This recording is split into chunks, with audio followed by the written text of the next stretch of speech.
Tuhan, sabda hidup. Para sahabat yang terkasih, selamat berhari Minggu untuk kita semua.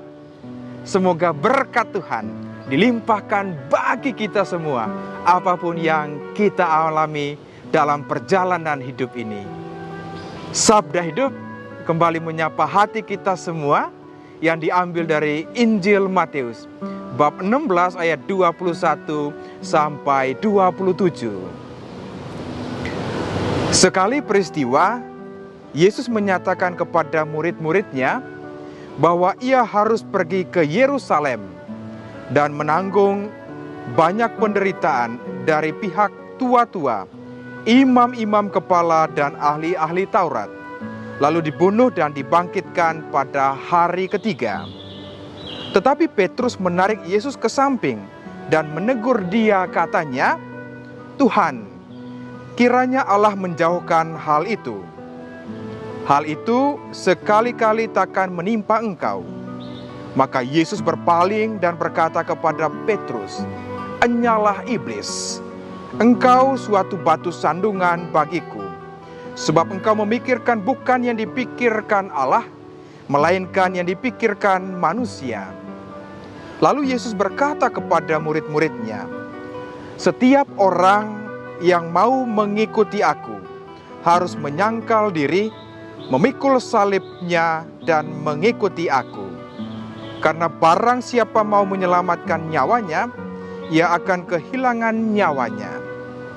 Tetapi barang siapa kehilangan nyawanya karena aku, ia akan memperolehnya. Apa gunanya bagi seseorang jika ia memperoleh seluruh dunia, tetapi kehilangan nyawanya? Apakah yang dapat diberikannya sebagai ganti nyawanya? Sebab anak manusia akan datang dalam kemuliaan Bapanya, diiringi malaikat-malaikatnya. Pada waktu itu, ia akan membalas setiap orang setimpal dengan perbuatannya."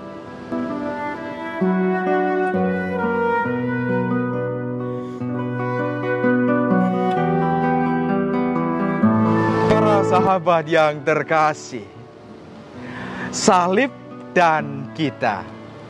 Tentu sebagai orang Katolik, masuk gereja itu pasti ada salibnya. Di rumah-rumah orang Katolik kebanyakan punya salib. Kita awali doa atau tutup doa itu dengan tanda salib. Dalam nama Bapa, Putra, dan Roh Kudus, amin. Atau kita punya salib, entah itu di tempat di tubuh kita, kita simpan di tangan atau di leher. Itu kita punya salib. Salib itu menjadi bagian hidup kita. Boleh dikatakan identitas kita. Nah, sekarang bagaimana lihat salib ini dalam perjalanan kekristenan? Bagi orang lain itu salib bisa menjadi batu sandungan. Orang Yahudi melihat salib itu skandal. Lalu orang Yunani, salib itu sebuah kebodohan. Jelas sekali tertulis dalam surat Rasul Paulus kepada jemaat di Galatia. Orang melihat salib demikian. Tetapi bagi saya dan para sahabat, salib itu adalah kekuatan kemenangan kita. Dan bagaimana dalam Injil hari ini? Minggu kemarin itu sangat indah sekali pengakuan Petrus kepada Yesus. "Engkau adalah Mesias, anak Allah yang hidup." Hari ini, ketika Yesus ngomong ke Yerusalem bahwa dia akan menderita, mati, tapi pada hari yang ketiga dia akan bangkit. Petrus itu seolah-olah dia tidak terima. Biarkan semuanya itu tidak ada padamu. Tetapi kemudian justru disinilah Yesus menegur Petrus. Yang kau pikirkan itu adalah yang dipikirkan oleh manusia, bukan dipikirkan oleh Allah.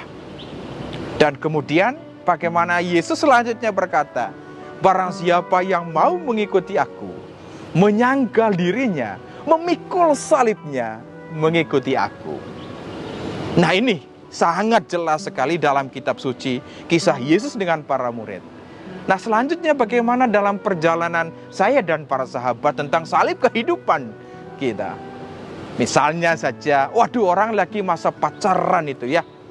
Begitu pacarnya, wah, terinjak dengan batu, sakit kaki sedikit, sayang. Nah, kemudian setelah menikah beberapa tahun, tiba-tiba istrinya terpeleset dan jatuh. Lalu suaminya katakan, matamu di mana? Kau tidak bisa lihat kah? Ini perjalanan salib makin banyak, tantangan juga makin banyak. Tetapi kita lihat bagaimana dalam salib itu ada sebuah kemenangan. Dan inilah yang diajak oleh Tuhan Yesus, bahwa masuk kepada kemuliaan itu harus lewat Golgota. Atau kemudian kita katakan, wah, Minggu Paskah itu mesti lewat dulu Jumat Agung. Itu berarti para sahabat yang terkasih, penderitaan itu menjadi bagian dari perjalanan hidup saya dan para sahabat. Karena itu tidak perlu mengeluh terlalu banyak atas apa yang sedang terjadi saat ini. Bersyukurlah, karena justru disitulah kita melihat orang-orang percaya kekuatannya semakin ditantang. Waduh, dia semakin kuat. Dan dia melihat salib ini adalah sebagai tanda kemenangan. Karena salib ini tidak terlepas dari Kristus. Kalau hidup kita terlepas dari Kristus, maka kemudian salib ini menjadi sia-sia. Tetapi ketika kita melangkah bahwa hidup kita bersama dengan Tuhan, apapun cobaannya, tantangannya, salibnya, kita melihat bahwa ada kemenangan karena Kristus ada bersama-sama dengan kita. Mari para sahabatku yang terkasih, saat ini salib kehidupan kita ada yang berat, ada yang ringan. Setiap orang punya pengalaman masing-masing. Tetapi saya mau katakan demikian, salibmu memang berat atau mungkin berat saat ini. Tetapi satu yang kita ingat, bahwa Yesus berjalan bersama dengan kita. Kemuliaan yang kita peroleh mestinya melewat jalan penderitaan, yaitu jalan salib. Karena itu salib yang berat itu kadang kita tertatih-tatih. Kadang kita tidak bisa melangkah lagi. Tetapi kekuatan salib itulah yang senantiasa menopang saya dan para sahabat.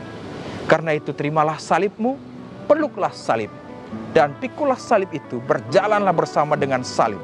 Karena kemudian kita punya kemenangan dalam Kristus. Teruslah melangkah para sahabat yang terkasih. Sabda Tuhan, sabda hidup. Tuhan Yesus memberkati. Bunda Maria merestui. Amin.